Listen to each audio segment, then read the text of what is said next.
So, pasensya na kayo guys, like mga aabot siguro itong mga 3 months kayong magtsatsaga at magtitiis manood sa akin na ganito yung buhok ko. Like, seriously. Hindi nga wig, paanong wig? Tunay ko tong buhok. Paanong wig? Eh, this is it, pansit bihon malupit.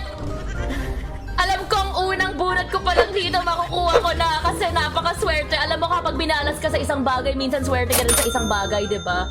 What? Ay! Hindi ko pa na-download, hindi ko makita. What? Ay! Oh! Akala ko nakuha ko na! Oh my gosh! Yung goal ko, ayoko nito. Gusto ko yung barrel. Joke lang! It's a prank!